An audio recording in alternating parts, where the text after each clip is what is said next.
All right. Woo! What's going on, everybody? We are here for a special edition of the Wrestling Heroes and Insiders podcast, a WrestleMania review post edition. So much went on with night one and night two, and I'm gonna tell you, I'm geeked up. I was all about Roman Reigns. All you mofos is out there talking y'all trash, trying to hope that Roman would lose, but he did not. But you know what?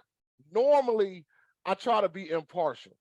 But this time, I know I'm going to be way too geeked up for the bloodline and the Usos. So this time, I brought on the whole team. I brought on the World Heavyweight Champion, Mr. Joe Walker. What up, Joe? Yeah, I am. Here I go. It's good to see you. That's a nice belt you're carrying. Almost kind of like the head of the table, the tribal chief. Sometimes you got to put a one in the air, you know. Sometimes you just have to. This is a fact. And also, I brought on... Let's say it, the MPWA Heavyweight Champion. Let's go ahead and say it, dog. You know what? You know what? Yeah, go ahead and say it. Go ahead and say it. This guy already broke his way onto the podcast team. I don't even know how he got on there.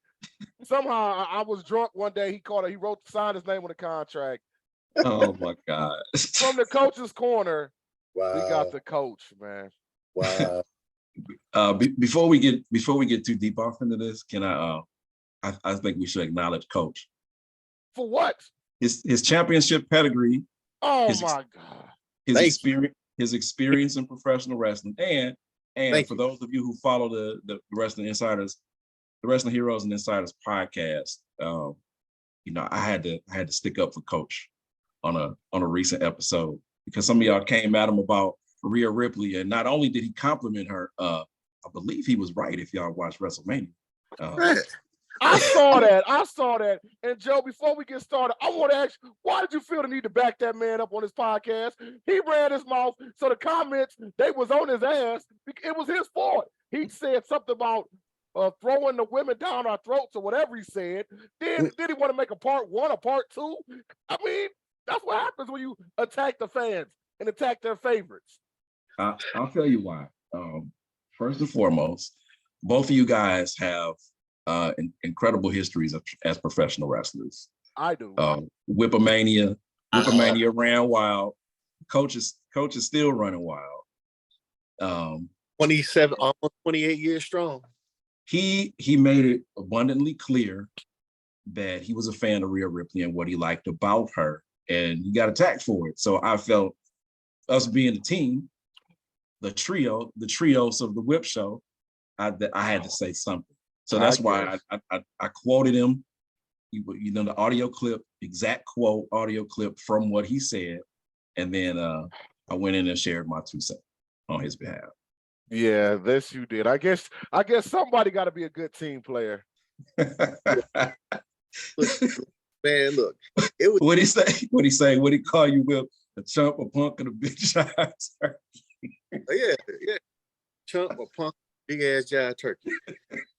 No, I just didn't like the fact that Rhea, man, let's just put it out there. The strongest lady in the WWE is Bianca Belair, and the things that they were trying to do, like you didn't need to have Rhea won at the 2023 Royal Rumble try to not only slam Nia Jax, was she blocked. She wasn't strong enough to get her up. And then she tried to get her riptide on her and barely got her up. Like, you need to do all that. You didn't need to put Rhea all up in men's face, and like WWE being the machine that they are, being conscious on the images that they're trying to display on TV. That's sending a bad image. Having women, you got women thinking that they can go and get up in men's faces now. Like, no, because in the real world, you go up and a lot of dudes, you go up and get up in their face or put hands on them, they go right back, So, and I ain't saying it ain't right. I ain't saying it's right, but for image that they would constantly every week got Rhea up in the Usos or even Solo. I really flipped out about that because that made him look really weak. So you can't do that. But no. Rhea is a top-notch wrestler, women's wrestler in her own right. So you didn't need all that to try to push her, because her and Charlotte, and and you got to give a testament to Charlotte Flair. Like, anytime Charlotte Flair gets in a ring with someone, it's like a 4 or 5 star match. That is some quality type stuff, man. And that's what it was, man. They had a like to me, like the match that Gunther, Sheamus, and McIntyre had was like 1A, 1B with her and with Rhea and Charlotte Flair. I like Bianca's and the Oscars, but it wasn't close to the other two. It wasn't close to the other two. But I know we'll get off and talk about it some more. And I'm glad you went there. And like I said, I know I'm a little geeked up. So Joe, I'm gonna pass the mic to you for this episode. We gonna turn this episode into railing, and I'm gonna let you go ahead and lead it, man. Okay, I appreciate that. You're railing with the World Heavyweight Champion, Mr. Joe Walker, on the Wrestling Heroes and Insiders podcast, aka the Whip Show, joined by the Whip Dog himself and the coach, the champion, Coach's Corner. I got a belt too. You see it? It's right there. I have a belt too. I have a belt. You can say it. It's right. I have a belt right there. We all champions. We all champions. We're all champions. But anyway, continue, Joe. My bad, dog. WrestleMania 39, night 1 and night 2. Night 1 was fantastic. I liked the energy of it. I liked the pace of it. It moved quickly. The matches moved quickly. I liked the storytelling they did. I feel like night 2 was more just trying to get to the main event. That's how it felt to me. Like they was just trying to get to Roman and Cody. Not that there wasn't anything enjoyable in night 2. It did not measure up to night 1. And that's okay, because we got the payoff at the end, but the ending is where I want to start. Okay. A lot of followers of the product, professional wrestling fans, diehards and casuals, went in with the assumption that Roman was going to lose. I have to shout out my cousin, the late great Louis S. Thomas Jr., may he rest in peace. He taught me something about professional wrestling years ago that I always pay attention to, and it's ring entrances at big events. When Roman came out, the piano players and all of that, I say, he's winning. When it reminds me of Charlotte's entrance when she fought Asuka. He said the same thing. Well, he was here on earth to say it himself at that time, but her entrance, how elaborate it was, how she looked, the whole portrayal, he's like, Charlotte's winning this match. And lo and behold, Roman came out victorious. I had already called that he was going to win. I just thought that with WrestleMania 40 looming, with all the talk of a potential sale, if I was part of a multi-billion-dollar company looking to acquire a multi-billion-dollar company and build some type of combat sports conglomerate, the company that I'd acquire, I wouldn't want to acquire it without its top guy in the top spot. So that made sense for Roman to win there. Also, they kept talking about finish the story. Let's finish the story. That was, Cody finished the story. Cody winning the championship is not going to finish the story in my eyes, because the story started with Roman and Jay. Okay. The story started with Roman and Jay. So I feel like when this bloodline story ends, that's where it will end. And Cody winning the titles from Roman, Sammy winning the titles from Roman, Kevin Owens winning the titles from Roman, Drew McIntyre winning the titles from Roman. As intriguing as they were, they didn't fit the story. I like what you said right there, man. And I want to piggyback off of that. First of all, I'm going to tell you, I think that I originally, as much as I love Roman, I did think the WWE was going to put the belt on Cody. But I think what changed it is on my Facebook page, I wrote a Dear Roman Reigns letter. And I think they might have saw that, and it changed the whole, they was like, you know what, you're right, Whip. And when they saw the Dear Roman Reigns letter, they changed the whole storyline at the last hour. No, I read that too. I read that too. I felt that I got a little tear ran down my face. And then I caught the tear with my finger and I put it like, hey, we the ones, baby. But honest to God, I know a lot of people are upset. Even when I made that post, there were people coming at me, oh, it's Roman's time is over. It's taking too long. I don't know if y'all saw the press conference after. Roman said flat out, listen, we're in a TikTok era. No, this time we ain't making hamburgers. We making filet mignon. We want to build a story. And, you know, as much as I can't stand the coach, that's one thing the coach is about, too. Taking a little bit more of a time with your storyline. Another thing that I think that people missed out, you talked about finish the story.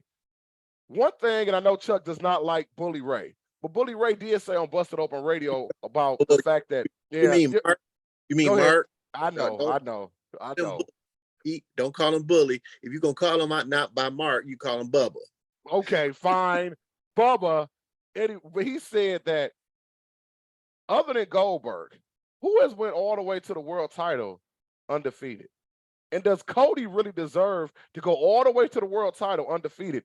And what hard times did he really battle since he wanted to be like his dad? I mean, he won last year against Seth. He beat Seth 3 times. He gets hurt. Comes back, wins the Rumble at number 30. Like, think about this. And this was kind of made me think that I don't think he was going to win. When in the world, for the main event match, did the opponent not get his ass kicked at least once? The Bloodline never touched Cody, not one time. Thank you. Not one time. Any other time, you at least get your ass whooped once.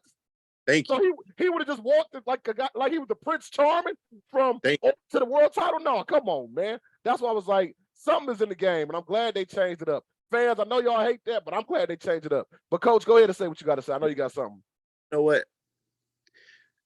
Cody Rhodes coming back to the WWE, like, okay, yeah, it was cool.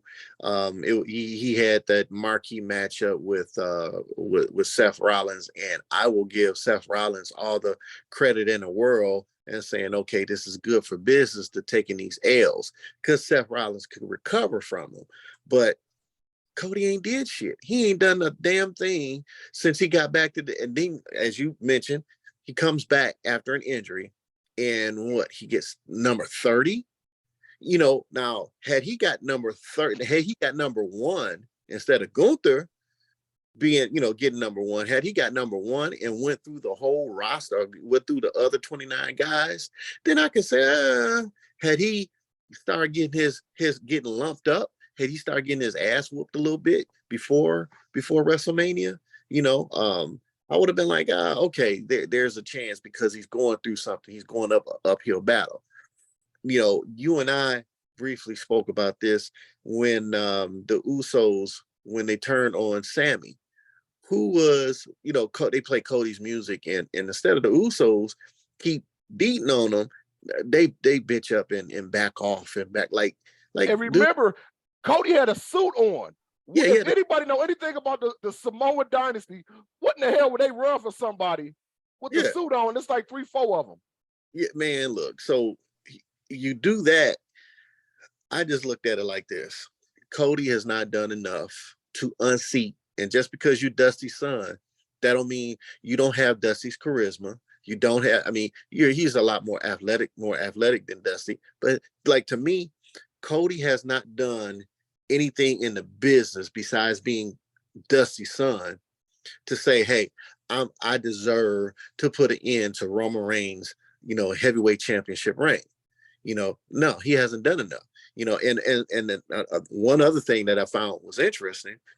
I don't know if you guys got a chance to hear this, is that I forget, Seth Rollins was getting interviewed a couple of days ago leading up to WrestleMania, and they asked him his opinion on the Roman Reigns match. And and seeing Seth Rollins doing enough interviews, you kind of know when he's being serious, because he'll stick to character, but then you can tell when he's serious. And this mofo was serious as hell. What gives Cody, and he did, and I can't really say it word for word. Why Cody? Cody has my spotlight. I had hard times, which I don't know what the hell he called hard times, because since he's been singles, he's been a singles wrestler. The worst he's done has probably been like the third on the shelf, but he hasn't taken a bunch of L's. He's always been in that light. But he says, hey, I've been mad with the company. I didn't turn around, pack my bags up and leave and go start another promotion and then come back. I stuck it out. I dealt with the ups and the downs. I did it all. That should be my spotlight.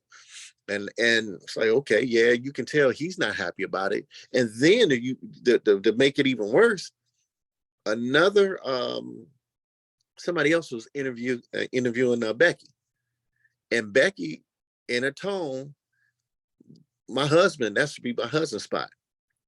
What has Cody Rhodes done to deserve the push that he's gotten? Seth has done that, has gone above and beyond. And I was like, ooh, see, there's some tension back, behind the scenes that we don't know about. But no, like, man, it's nowhere in the world. I kid you. He get the microphone, like, yes, can he give a motivational speech? Yes. But he doesn't have that charisma that just like, oh man, I got to listen to what he got to say. He's trying too much to be like his daddy.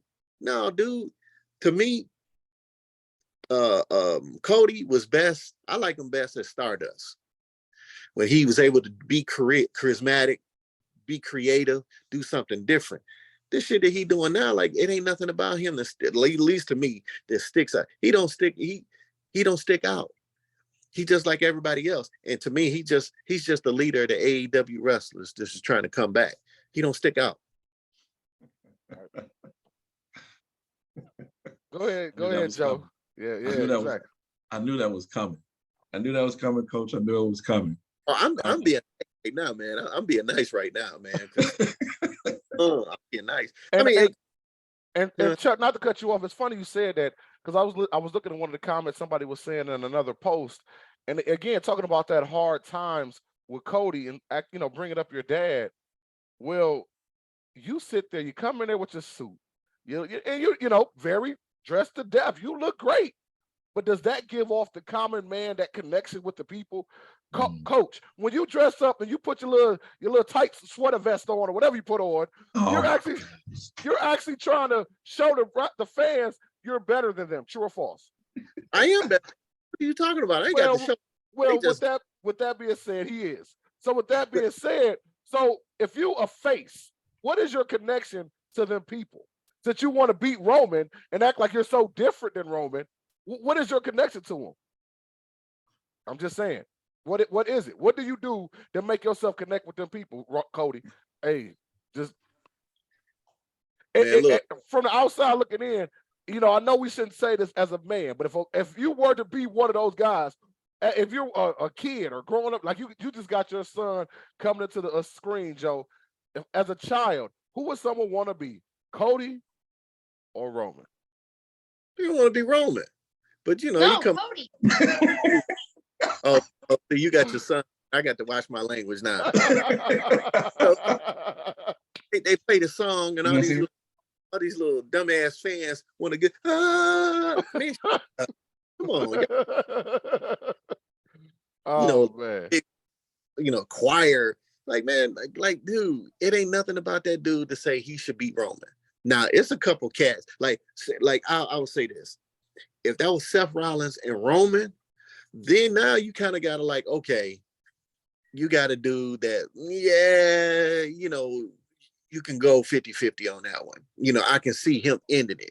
The guy that I wanted, well, we'll talk about that later, because I'm pumped up about my man. Oh, here you go. He want to get Joe. I'm gonna let this is your show. Do your thing, because he's trying to get the Gunther. That's what he's trying to do without saying it. But go ahead, it's your show, Joe. Listen. I feel you on Gunther, and I have no problem with that at all. And I can't wait to hear what you have to say. Seth Rollins and Roman, they have a storied history together as teammates and as opponents. And if you look at the story between Roman and Cody, there's a lot of personal history there. So I like that they played off of that and made that work as best they could. As far as in the ring, his persona, had he earned his place to be the one to beat Roman, that's subjective. You could look at it from Cody leaving the company, grinding through the independents, forming a new promotion, leaving that promotion, coming to WWE, back where he started, kind of full circle. You could also look at it the other way, like like you alluded to what Seth was saying. He didn't stick through the hard times and grind it out. But Seth wasn't there when Cody was there, and what Cody went through. And he doesn't know all of Cody's experience in the WWE during his time there, as Dash and the Stardust and everything else that he did. So maybe he just got to the point where he just couldn't take it anymore. And everybody has gone through that in one way or another in some aspect of their life. Right. And for him to say that, I don't necessarily agree with it, but I don't necessarily disagree with it. I can see both. Both. It's something, Joe, not to cut you off, man, but to kind of add to that. So I was talking to a guy who was signed with the WWE at the time when Cody was there. And, what's the show that they do on Sundays? I forgot what they call the Sunday show. Sunday Night Heat? Yeah. So Cody behind the scenes was starting to get a lot of people like not liking him, borderline hating him, because he had this ego like, man, what am I doing this? I'm Dusty's son. I'm not supposed to. So it was a lot of guys. And he's one he needed to grow up. Yeah, one particular dude got fired because he was talking to the agents like, hey, and your son's right there. I don't want to go, but he's like, F that, bump that dude. I don't care, no. And dude got fired. He got released over bad talking Cody because of Cody's attitude. So a lot of it, like when I was listening to it now, it's some older cats that I thought I was going to come in contact with before WrestleMania to kind of ask them to second what was, but I'm still I want to gather that information and see was my man really like that from what I was like, man, I can't stand him. He got me. I got fired. So now, I will say this though. I don't want to demean the match itself. I think the match was really good. As far as it was a lot of false hopes on night 1 and night 2. Probably a little too many. Damn. But I mean, for it to be the last match of the night, the crowd was still into it. Because somebody was talking to me about this, and this is something we could talk about on another episode. The fact that, like, Whip, how do you feel about WrestleMania being 2 nights? I'm like, I get it, you want just one night, but if you remember how them nights, especially that last one where they did just one show, man, it was about 9-10 hours. Yeah, it was long. It gets too long, and by the time the main event comes, people don't even they're not even up. So people were still way up all the way to the end. So I don't want to diminish the match itself. Mm-hmm. I just think that they definitely made the right call, and I know people don't like it. They're going to keep not liking it. But look, and one more thing real quick, and Triple H said, and Roman said too, let them play the story out too. Yeah. We gotta wait for a second. Now, if we down too, especially with SummerSlam coming to Detroit, I'm thinking this, and I posted this on Twitter today. If that didn't make you want to come to Detroit for SummerSlam, then you're not a wrestling fan, because if you really know how it's gonna play out, it's gonna come back around full circle, and that could be the chance that if you're a Cody guy, that he beats Roman for the title. But it definitely left you with so many layers and so many options. So I know people are upset, but if they just got to let it play out, man. Just like when you read a book, you don't read the first chapter and say, "Oh, that's it." You got to see what happens at the end. If it's a good story, it's gonna be ups and downs. What they call it, ebbs and waves or whatever. You know what I'm saying? Ebbs and flows. Ebbs and flow. Right. See, here's the only issue that I have with the ending, and we got King Manny Fresh Skywalker joining us today. For our discussion, we're gonna let him chime in and share his opinion on what happened in just a second. But here's the only issue that I have with how it ended. I think that an event like WrestleMania should end with a feel-good moment. I don't think it should end leaving people down. I think people should leave. Who was that? Right, but we got that on night 1 though. We got it on night 1, the feel-good moment. We did, but again, you're talking about a match that was divided by right down the middle. When those two came out, you had a lot of people cheering Cody. You had a lot of people booing Cody. When Roman came out, you had a lot of people cheering Roman. You had a lot of people booing Roman. You had a lot of Cody chants. You saw a lot of ones in the air. So even though the air kind of came out of it after Cody got pinned, did all the air come out? No, because there was a lot of ones that went up when Roman got that 3 count. So let me ask you this, Joe. Let's say, because I know what you just said, because historically WWE used to do that. You couldn't finish WrestleMania without the good guy going over. But let me ask you this: if they would have switched and put Roman, even though I don't agree with this, but let's say they put Roman and Cody on night 1, and the Usos and Kevin Owens and Sami Zayn on night 2, same finishes. Do you think that would have been better? I think it would have been. I think the Sammy deal, there was a lot more invested, a lot more energy, in the Sammy Kevin Owens. Yeah, yeah. I think, I think, but I get why they did Roman and being the guy, but yeah, I think it would have been it was a lot of energy and time and effort and building that story for over 6, 7, 8 months period. Yeah, that's a long time to tell a story, man. And yeah. All right, let's let the young lion jump in and share his thoughts. Man, tell us how you felt about the main event of WrestleMania, Roman Reigns and Cody Rhodes. What the match itself, and then how you felt about the ending. I liked the match, but then the ending was horrible. What? It was like the ending was like when the Lions lose. You're super sad. What? We've been around long enough, so when the Lions lose, we don't get sad anymore, though, young man. Tell us what you liked about the match. Because clearly you were invested. I was watching you watch the match, and you were into it.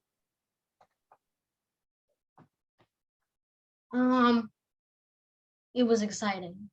It was exciting. And Roman did get a few ones from me at a few points, but it wasn't the good ones. It was this one. And if y'all didn't see that, the people just gonna be watching, listen to the audio version. He put his thumbs down. He didn't put the one in the air, man. He was going, hey, salute.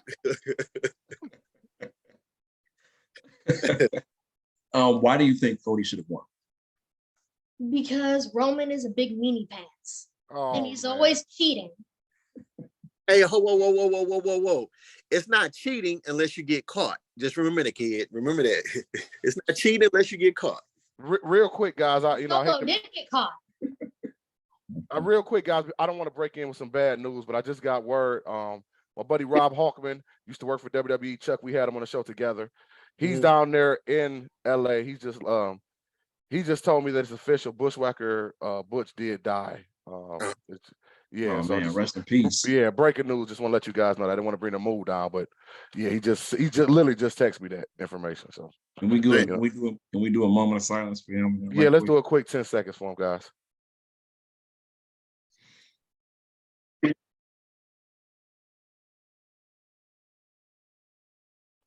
All right, yeah, and guys, for real, seriously, we hate to, like I said, we hate to break up the show with something like that, but we do have to responsibility to kind of report something like that when we get that information. So, whoa. What was their name when they was villains? What they was the New Zealand militia? No, they were sheep herders. Yeah, sheep herders. That's what I remember as the sheep herders. Then they were the bushwhackers in WWE.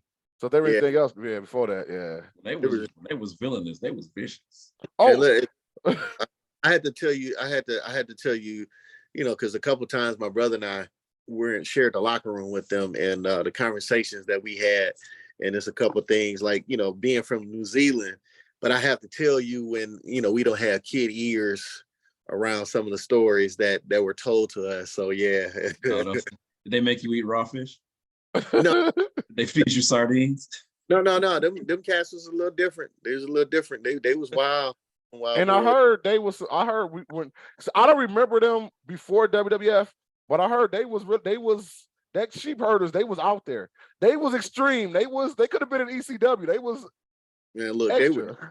go down to Puerto Rico, and man, it'd be some whole other stuff, man. Them dudes, they was different. They was, when you see them, like when they finally got to the WWF at the time, they were so calm down. I mean, they like if 1 through 10, and they were always at a 9-10, they were sitting at a 4-5. Not probably more like a 3-4 when they got to WWF.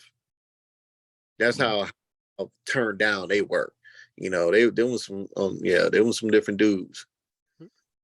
Man, like I said again, rest in peace to Bushwhacker Butch, man. So, you know, and if you got anybody has Bushwhacker Luke on your Facebook page or find him on Twitter, send him a message. He, you know, those guys, even if they don't tweet you back, they read it. Trust me, they need that support, man. But Joe, back to you. Where were you going back to where you were at? I don't even remember where I was, so let's just move on. Okay. Oh, go ahead. No, I was just saying what was happening. To remind you. He said that he just said that Roman was the best wrestler in the WWE. That's what your son said. He was throwing up his ones all night long for 4 hours straight. So long his arm was hurting because he had his arm in the air throwing up the one so long. His arm was hurting. Yeah, it was hurting so bad that he curved it down. It started to drop. It started to drop in a thumb-like motion. Well, Joe, I know I did 1 downs all night long. Well, Chuck, I know you want to discuss this, man. So let's go ahead and get into it before we get out of here, man. Your man Gunther, dog. Let's talk about Gunther's. Wait. Before we get into Gunther, okay. Before we get into Gunther, I would like to give Coach and Emmanuel and you, everybody an opportunity to think about where this story might be going. And I start. Okay, go ahead. I think that I can see them building to, you know, a climax at SummerSlam, but I feel like it's going to go to WrestleMania 40. I think that you can see it conclude in a fatal 4-way, depending on who the players are. Sammy, definitely. Jay, maybe Cody, or maybe somebody else that hasn't even gotten involved in the story yet. But, you know, WrestleMania 30, they did the triple threat. No, that was WrestleMania. Was that WrestleMania 20? They did the triple threat. No, it was 30. Daniel Bryan, Batista, Triple H. Randy and Randy Orton. Right. Yeah. So they could do a fatal 4-way for the 40 year. It could be the 4 key players in the story if Roman still has a title when they get there. And then it builds a little more intrigue. They could do it as an elimination fatal 4-way, traditional fatal 4-way elimination match. And maybe have it come down to Roman and Jay. I don't know. But go ahead. They should probably do like a cage match so that no one can assist Roman in the match. WrestleMania 40 main event Hell in a Cell. Roman and Jey Uso.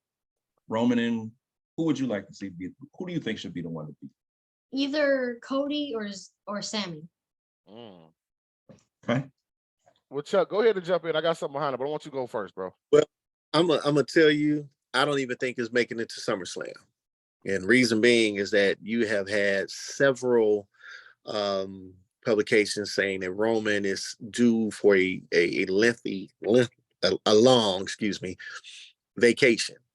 I think you can see, I think that the road, because I know that they were talking about splitting the belts up some kind of way. So I can see, this is just my opinion. I think that Roman's he's going to kind of half-ass like, oh, well, you can't do anything with me. Like, okay, well, I'll put one of the belts up, or Cody, something will happen where one of the belts will be put up and he'll wind up beating him. And then Roman will wind up dropping the SmackDown belt some kind of way, or, but I don't think it's going to last long. I think that this was done for the WrestleMania. You could very well see Roman wind up losing the belt tonight on Raw. If there's I tell you, if there's a rematch between Cody and Roman's gonna lose. If there's a rematch on TV, Roman's gonna lose. Tonight is Raw. Yeah, I don't think it's going to go very. Again, there have been like I've heard from six or seven different, just publications, just that Roman is set to have a long vacation, take some time off. So I don't think I don't see it going that long. I don't think it's going to last to SummerSlam. It'll be, you probably get something like Cody versus Seth for SummerSlam, or or my guy against in SummerSlam. Man, that's like the fourth Gunther reference already. We haven't even talked about him yet, man. I saw the Rock throwing some shots out there now too. He dropping some little hints. You know what? Back from him. If he works the Rock, he's not gonna have the belts. It'll have to be more so because, it could. That I can see now if the Rock's name pops up and that wind up being a main event for SummerSlam. For SummerSlam, then oh my goodness. Yeah, man. That'll be a little different. But see, I ain't got nothing for the Rock, man. You telling me you could do the Grammys? You can sit up there taking pictures with Adele.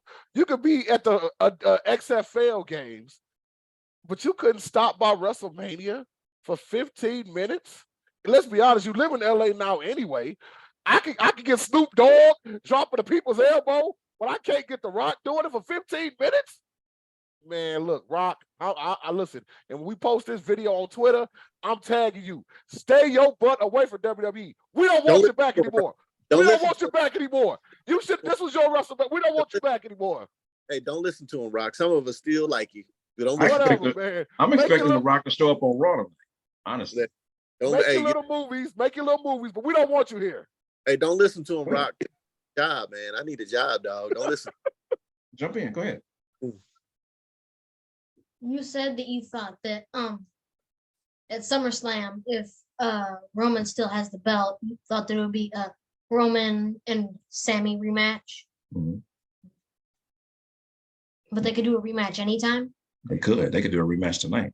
I hope they do a rematch tonight, because I honestly thought Sammy was gonna win. But and the ref, like when Roman hit the ref with his elbow, he wasn't that hurt. And Sammy Whoa, young fella.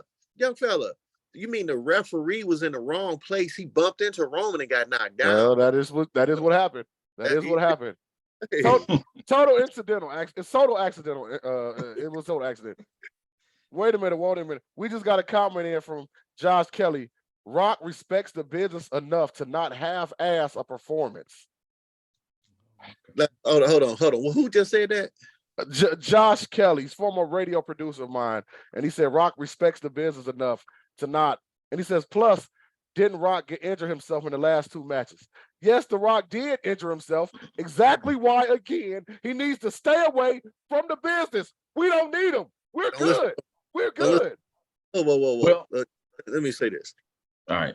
Rock gets up at 5 a.m. every day to work out. And you're not going to tell me that he does not have a wrestling ring, or a wrestling ring is not accessible to him to get ring shape. Dude, at this point, it's, and I'm going to say it's that ego. Now, if he feels that he can't get in the ring and do what he normally does, that's one thing. But dude, we all get older. I can't sit here and say that, I'm doing the same stuff that I did in the ring 10 years ago, but his case, like, no, man, Rock would not give no half. That anybody saying that is a bunch of bull malarkey, and even The Rock saying that, I think I heard him saying that, it's a concern or about, not being in ring shape or something to the fact that, like, no, come on, dude. He getting up working out every day. There's no way in the world you're gonna tell me that he's not in shape and ready to get in the ring. No, it's something going behind the scenes. I know I can still beat The Rock in a flex off. I know I can, you know what I'm saying? Even though I'm retired, I can still beat The Rock in a flex off. But, you know what I'm saying? Everybody ain't whip dog. Everybody not whip dog. No, they're not. Thank you, Joseph. Thank you, brother. Whipomania is still running wild. Maybe hot dog eating this. Oh, coach. He did win the Savvy Sliders. Exactly. That was pretty dope. He is a current champion right now with that in that area too. Exactly, brother. Maloney, He put it down. did you see the live video, Joe? I'm calling Polonius. Till I see the video, I don't believe it. I think he just made that up. Whatever, man. Anyway, Joseph, back to you, Mr. Walker. The word heavyweight champion. This is a good segue to move into talking about Gunther. And I know that Coach was waiting to share his thoughts on Gunther as we wrap up. But Corey RocBottom Davis, who is one of the most successful independent comic book publishers and illustrators in the market today. He's also, for historical reference, he was the first comic book publisher to publish a fully digital desktop comic book. He was the first one to do that. Before Marvel, before DC, he did it first. But he was a guest on 4 episodes of the podcast, and on one of those, we were talking about the WrestleMania matchups. And in that conversation about Gunther, Corey was like, who out there really looks like they could be? It is nobody. That at this point, the 2 most physical guys, Shane and McIntyre. Like, dude, who Brock had an opportunity to face him at WrestleMania. He turned it down. I don't know if they wanted to put him in the ring with Lashley, but Lashley style, we don't know. I mean, yeah, he has an MMA background, but Lashley style, who knows that his style, what he'll be like in the ring with, with Gunther. Because when you go in there, I mean, you're gonna get physical. Mm-hmm. That's some old school. Like, Gunther reminds me of Stan Hansen. Yes, he reminds me of Stan. And it's like, dude, here we getting in this ring. We're not gonna do all these pretty little flips and all these little, all the little the Rey Mysterio move. We're not gonna do all that. We going at it. We gonna bang it out. We gonna go mano versus mano, and we gonna have at it. Coach, let me jump in real quick. Just real quick. As a worker, you watched that match, and I know you saw it too, Joe. But as a worker, let me tell you something. Them boys was laying some shots in. They was throwing a potato yesterday. There was no holes in their work at all. Them was some stiff shots yesterday. A lot of guys won't even be able to work guys like that because those were old school style. That was an old school style wrestling match. Like you're talking about Stan Hansen. Back in the day, they wanted you to get physical with them so you can get physical back. Not just Stan Hansen, but you talking about them guys getting physical like that, man. That was like Bruiser Brody. That was like Vader and Dr. Death in Japan. That was Terry Gordy. Terry Gordy, Terry Bam Bam Gordy, may rest in peace. Dude, that was hard hitting, pulling no punches. I mean, kicks. You know what? Kicks hurt. I had a match similar to that with Jake something, but that's another, a former Impact star, but that's, recently. But like, to me, that's the style. Like Whip and I, even a couple times that we've been in the ring, we went at it. Maybe not to that extent, but we went at it. But man, when you're able to trust a guy and and know that you're going out there to put on a show, and you can go at it like that, and you lead the fans like, man, wow, like they laying it in there. You letting the fans know, like, hey, you can call this stuff fake if you want to, but come in here and take this. That part. I guarantee you, 81,000 people, 81,000 people in that building yesterday. Even at the top of the building, I bet you they felt them shots. Yeah. I guarantee you, when they were hearing them chops across that chest, when they were hearing them thumps across the back, them forearms, they felt it. Nobody see, that's the one thing about wrestling right now, and I talk about it all the time on my podcast, that some of the work is too light. They look like they're dancing as opposed to fighting. Them boys look like they were fighting yesterday. Would you guys agree with that? Yes, That's what Shawn Michaels said about Ricochet. You know, He said he was telling Ricochet, don't make it look like, make it look like a fight, not like, you don't have to show off your athleticism. We know how good you are. But when you're in the ring, we want to see you struggle. We want to see you take some impact. Make us invest in the moves you can make. Yeah. And speaking of that, because that's another match, that the men's 4-way, that's another match I want to talk about. But man, that when I first got into business, and I may have mentioned this before, I was fortunate and blessed enough to be able to go up and train at work out at Sabu's, his gym, his barn. He had a ring, everything that he did, ECW through the independents, and leading, he always worked on, because he had his ring and everything set up. But Sabu told me, wrestling, you have to look at it, it's like a fight. What are you trying to do? In a real fight, are you trying to get pretty with somebody, or are you trying to hurt them? You trying to step on a finger? You trying to rake somebody's eyes? You trying to do something to them to weaken them? Man, them boys went at it. It wasn't no wasted moves.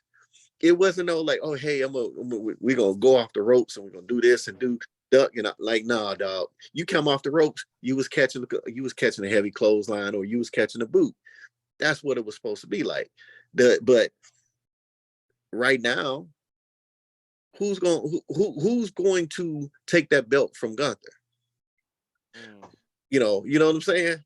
And what you're saying right there is because they always talk about, like, well, even though McIntyre has worked Roman already, they always say, who can do it? Who can do it? I used to say back in the day that Sheamus would have been a good competitor against Brock Lesnar if you let Sheamus be Sheamus. The thing is, you got Gunther, you got Sheamus. There are people that are believable that could go against Roman Reigns for the title. But you have to let these people be that. You got Gunther. Like, Chuck, we talked about it before. At the Royal Rumble, there was a moment Gunther looked dead at Brock Lesnar, and the audience went silent like, oh, my God. So if it never registered with them before, it registered in that moment. Gunther could do it. I was like a little kid. Like, okay, hold up. I've been waiting for this. Let's go. I've been waiting for this. And the crazy thing is, Brock had a chance. He had the chance. It'd be him and Gunther at WrestleMania. He turned that down. You know what I'm saying? So it's like, man, dude, who? Like for me, yes, I would love for Gunther to step up to Roman. Like, hey, you got your bloodline, I got the Imperium. And they do have a fourth member, but they never re-signed them when they shut down NXT Europe. But I can't even see like the styles. Like Roman, when you compare the two, Roman's too much of a pretty boy to go in there and be taking all that kind of that physicality that Gunther is gonna dish out. I'm sorry I'm late. I couldn't see it. The greatest man alive. I am so sorry. I had to get a new phone. My other one bit the dust. My apologies. Ladies and gentlemen, I'm proud to introduce to you, as I spoke earlier, the man who published the first desktop digital comic book in history, the man who created Shadow Club Karma and Jet Boy, the man whose comics are featured on Outer Banks on Netflix, the man who is going to bring back Saturday morning cartoons, the greatest man alive, Corey RocBottom Davis. Thank you, man. Nobody gives an intro like you do. Like you intros ever. Hey, Corey, if you can, turn your video on, man. Let these people see you on a video podcast. Oh, hold on. Let me see. I was gonna say, man, I know you don't have you got a face for a radio, the face for the radio. Man, RocBottom meet Coach RocBottom. All right, let's see. there should be like a little headset or something that you see in the lower left corner. You should be able to touch that, and it's just like join with a video as well, or something to that degree. Yeah, that's what I'm looking for now. Okay, take your time real quick, man. But go back. I know we only got a few minutes left, Joey, but go back in so at least get Corey to say a couple words, introduce himself fully. Yeah. Yeah. We gotta let. Yeah, can you hear me? Yep. Okay. Yeah, We can't see you, we can hear you, but that's all right. Yeah, just go with it. Just go with it. Hold on, I got it. Let me see. There he is. Yeah. All right. Okay, whoa, turn the camera back off. Woo! No, I'm joking with you, man. The king of the South, king of the Carolinas. Oh man. Yes. Hey man, you outside? Ain't it hurricane season? What you doing outside? Man, it ain't hurricane season yet, but it's pollen season. Oh. So I'm gonna go inside because my allergies is about to start jumping. I just got home. So yeah. All right, man. You gotta throw us your thoughts on WrestleMania. We talked about the main event, how it concluded. You can tell them about all the messages I was sending you saying Roman's gonna win. Yeah, you did. You called it. But also we were talking about Gunther and what we can expect from him. Because I mentioned in earlier in the conversation that on our episodes that you were on, you said that it was nobody out there that looked like they could beat Gunther, right? Nobody. Gunther. Oh, that. I'm still. There's two people that I want to see him go up against, actually. One, I do want to see him go up against Brock.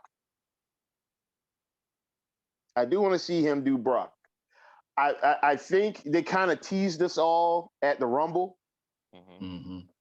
giving us a little, taste of what could come. And that's what I was expecting to get at WrestleMania. Because Brock turned that down. Yeah, and see, that's what I'm saying. I don't know. I don't know why he would turn that down for Omos. Yeah. I think everybody questioning that, man. I don't understand that. I'm still trying to. There's so many things about this WrestleMania that I'm still trying to wrap my brain around. There's a lot. There was so much to take in. For like night one was so fantastic. Yep. And I don't know what happened between Saturday and Sunday to make them think that some of the stuff that we saw was okay. I must say, Shane and his quad. Oh. But you can tell he wasn't working out. He did. So, okay, real quick, am I the only one to notice that? Because the last time we saw Shane had got buff. He looked good. You could tell yesterday he gained 20, 30 pounds since the last time we seen him. Man, I'm wondering if it was one of those cases where they just called him last minute and say, hey, you want to come do this? Well, I can say from experience, I remember the only time that I ever hurt myself in the ring, did a show, and I literally hadn't worked out in like a month and a half. I would do push-ups, but I remember I always used to do the stinger splash. And one of the things, because of being a former basketball player, when I would jump so high. And, going into the, to do the splash, man. And I remember getting to the middle of the ring and to go jump and I felt something pop in my knee. Pop. And when I landed, and luckily it shifted back. I felt it pop back into place, but I hadn't worked out. Like, dude, you this is not a business that you like taking bumps. Whoop can tell you, taking bumps, you could go a long time without taking bumps. It's like riding a bike. But all that other stuff, jumping and moving around, like, man, if you hadn't done any working out or gotten that ring to do this stuff, like, a simple jump. And you look at a simple jump and he tore quad. You know what I'm saying? Exactly. He did a simple leapfrog, which is taught in the basics. But again, if you haven't had that motion in your body, your ligaments hadn't felt that. Don't do it. Don't do it. Yeah. And he learned. He learned yesterday. Yeah. Y'all see that video Now his of leg is hurt for 6 months or whatever. did y'all see that video with the Alex Riley match in the NWA where he tried to dive over the turnbuckle out the ring and hit his leg and arm and oh gosh. Oh man. Well, let's go back to Sid back in WCW days when he went to the top rope for no reason at all and jumped off with whatever kick that was.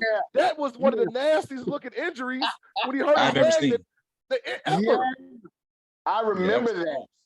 That was painful to watch. He shattered everything. He shattered everything in his leg. Oh man, that was You 6'9" ain't never did that move in your life. And you go and all of a sudden that you want to do it and bang. Come on. To this day, he was way too top heavy. What's the big fella in WWE the tag team. What's the name? The Top Dollar. Yeah. You got no reason. Your fat ass ain't never did a dive over the top rope, and now if you doing that, you lost your push, your little bitty push. But have you all seen Top Dollar since then? Because everybody roasted Top Dollar done lost 50 pounds in 1 month because everybody roasted him. And then, wrestlers are so emotional. He went on Twitter and tried to post a video of him going over the top rope like that back in independent wrestling to prove that he could do it. And just try to show his credibility already got shot. Was it Corey Graves or Michael Cole when he was in that SmackDown Battle Royal to get a shot or whatever? Somebody said, well, who's going to win a Battle Royal? They said Top Dollar, because he can't get over the top rope. Yeah, I Look, only thing about him is that I hope that he is stacking his money and saving it, because the after Mania releases is about to come. Oh yeah. And I just talked about him losing weight, but if you see him, this man's arms are smaller than one of the wrestlers we know named John Tay Keeper. Who's a really small guy. Top Dollar, it looks like he has not lifted a weight since. You ever see the big guy that's really big, but his arms look like little strings? Yeah. You got a 400-pound man, like he never did. You. Come on, man. With that being said, Joe, go ahead and close the show out, man. Man, you what got done, man? Right, he know these arms ain't hardly little, man. It's all good for the internet. If they on the video podcast, they'll know. They might not know on the audio version. The video, they know. We're gonna have to do this again so we can really get into some excruciating details about the Mania matches and what to expect coming up. All of us got to team up on some episodes. The Web Show, Coach's Corner, Railing. We all gotta, talk about finish the story. I think all of us have something to tell. We all have opinions. We all have perspectives. With WrestleMania 39 behind us, WrestleMania 40 looming, and everything that's about to happen in between. Money in the Bank in London, Backlash in Puerto Rico, SummerSlam in Detroit, the Bloodline angle still going after the main event of WrestleMania 39. Rhea Ripley's title reign. We got an Imperium. We got a lot, In closing, I'll leave you with this and everybody can jump in and with their final remarks. But if they really are in the long-term storytelling, like Triple H is saying they are, and like Roman is saying they are, maybe they're taking the cue from what Triple H did with Rhea in NXT. Maybe they're going to sneakily move Gunther into the world title scene. And then when he wins it, it's like, oh yeah, he was supposed to. Yeah, that's the right choice. Like they did when Rhea made her way to the NXT Women's Championship. She was beating people under the radar. You were seeing it happen, but you wasn't really paying attention to the magnitude of it because there was so much going on top. until she filtered her way into that bigger storyline. It was like, oh, yeah, she should be the one to come up here and put this to an end. Maybe that's what Gunther and Imperium is going to do.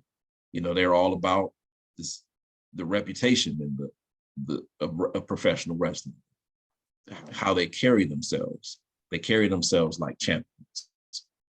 They're not for no silliness. And maybe they're quietly building him to be the one to put the nail in the coffin to put an end to it. That's my thought. Well, I definitely I concur with that. I definitely think they could be great competitors and challengers for the bloodline. Because keep in mind, even though we're talking about Gunther, it ain't just one of them on the team either. He got a team himself that can isolate and keep the other guys of the bloodline away. So I really think Gunther might be the choice. I do think he needs I don't think I'm saying a lot more seasoning wrestling wise. I'm talking about seasoning with the fans so they believe that he's the guy. But I said, if we move down the road, just keep doing what they're doing with him. Keep beating on people, just like he beat on Braun Strowman, just like he beat on Ricochet, just like he beat on Drew McIntyre, like he beat on Sheamus. Keep beating on people. 6 months down the road, it'll be time. I think he does need that one more big match, whether it is beat up Omis, or if you get something out of Brock Lesnar, go ahead and beat Brock. But I think by the end, yeah, when him and Roman do that thing that they WWE always likes to do, when they turn and look at each other and they just sit there instead of smacking the hell out of each other, I think that'll be the one that'll make the crowd go up. Mm-hmm. Coach.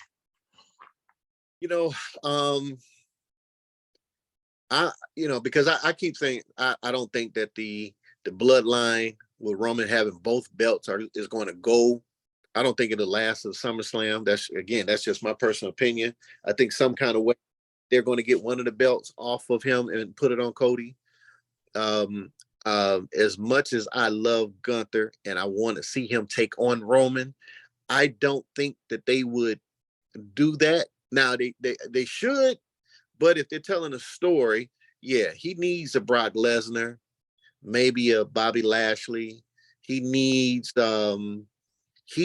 like someone someone serious, somebody else a little serious that, okay, we want to see what he does and how things what happens with this guy.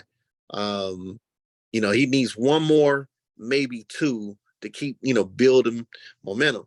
I would love to see him beat Roman, but I don't think it would happen. Like I said, I think because of all the publications saying that Roman is just set for a long vacation, I think something could happen tonight. Again, if Roman winds up defending the belts tonight on Raw, he's going to drop it. He would not, he's going to drop it.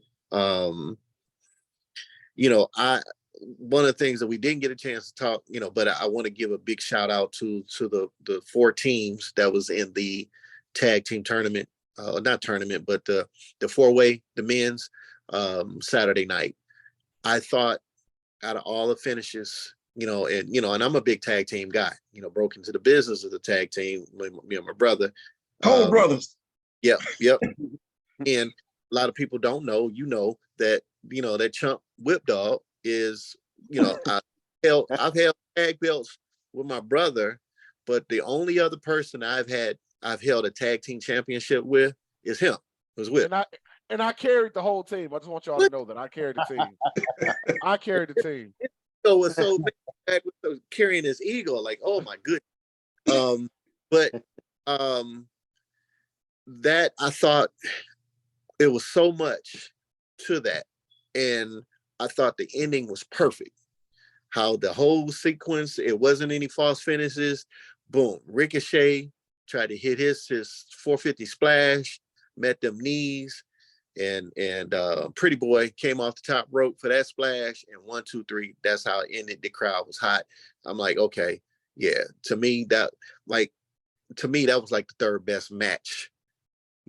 Maybe tied third with Ray and Dominic, because I like how that went. But to me, that was that match. But big shout out to those guys. But I know that we got time to talk about that. But yeah, Corey. One name Jay Uso.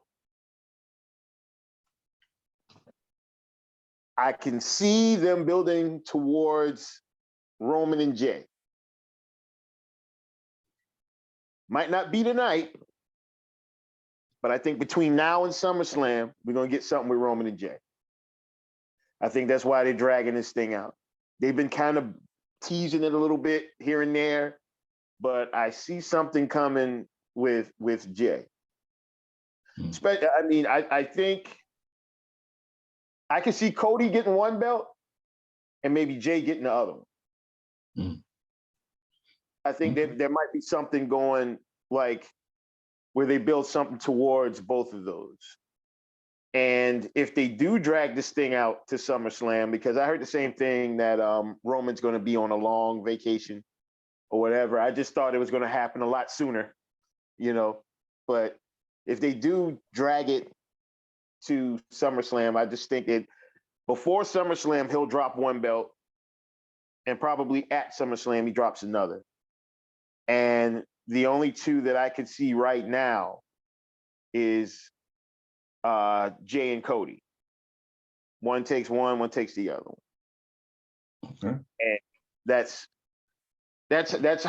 what I see coming. As far as Mania, my two favorite matches had to be KO and Sammy against the Usos, and Charlotte Flair. Mm-hmm. Yeah. That was probably to be honest, that was probably my favorite match. That was my favorite match of both Manias the whole weekend. Rhea and Charlotte. So I was like 1A is Gunther, the 3-way with Gunther, McIntyre, and Sheamus. 1B was Charlotte and Rhea. Yeah. I do want to verbalize this right quick to any wrestlers that hears this podcast, though. If you watch WrestleMania weekend, and we say it from the independent scene all the way up to WWE and AEW and all that, make sure you watch everybody's matches. The two problems I had was the fact that way too many damn moonsaults in the 2 days, way too many, everybody did a moonsault in every match. And we talked about it earlier, all the false finishes. I know the concept of, listen, we're workers. We understand 1, 2, we just kicked out. But if everybody does it for 14 matches, it loses the effect. So guys, any wrestlers that happen to watch this, please think about that when you're putting your matches together. That's why the tag match, the men's 4-way, that's why the tag match to me was so good, because it wasn't, they had moves, the guys broke it up. But when you had a big move that was missed, the 450 splash, and then another, the splash off the top rope, which was huge, boom, boom, boom, 1, 2, 3. That's, man, look, you can't end the match any perfectly than what they did. Can't end it. Everybody, the things that what's the little fella's name? Gabriel. Gay Gable. Yeah. What him displaying what he did on Braun Strowman, every show what they can do. Even the big fella from the Viking, what him doing, man, like, oh my goodness, man, like that was perfect. That was perfect. And plus, you ain't had no damn super kicks in that. We could do a whole show on Super Kick Party. My God. Hey, man, that tag match made the Viking Raiders look like the best they've ever looked since they've been in WWE. And everybody, like Chuck said, everybody looked good in that 4-way tag match. Everybody looked good. Everybody should be, I don't know how WWE going to do it, but everybody should be moved up a little bit on the roster, on the level, on the ladder after that match. Mm-hmm. Hey, man, they got the belts up, man. They got to split those belts up. They got to figure a way to get, if Sammy and KO is going to keep Raw belts, they got to figure out some way to get them SmackDown belts off of them. And because you're starting to get, Triple H has built the tag scene back up. And man, you got some guys that legit deserve to roll with the belt for 3 or 4 or 5 months. Mm-hmm. Mm-hmm.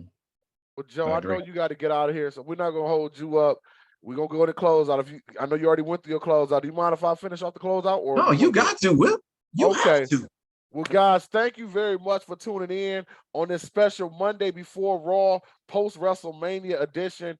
You know what to do. Sub the show. You guys been doing great checking us out on YouTube. Don't pay attention to the coach's belt. It's not even real. He bought that at Toys R Us. Don't worry about it. You know what I'm saying? For $29.99. MP they've been the champ for 2 years. He bought that, he bought that for Toys R Us. He's trying to be a fake Roman Reigns. It is what it is.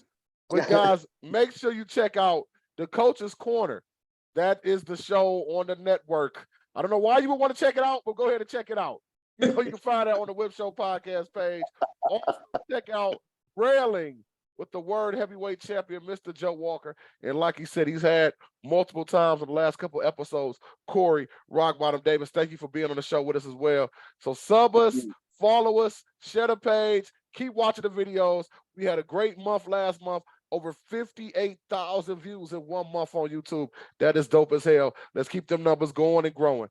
So for Whip, y'all see our names now. That's how it works. That's how it works. All right, I came in last. I'll go last. Okay. Well, since the coach don't want to say his name, for Whip, the coach, Mr. Joe Walker, and Corey RocBottom Davis, we'll see you next time on the Wrestling Heroes of Insiders podcast, aka the Whip Show. Take care, y'all. All right, take care.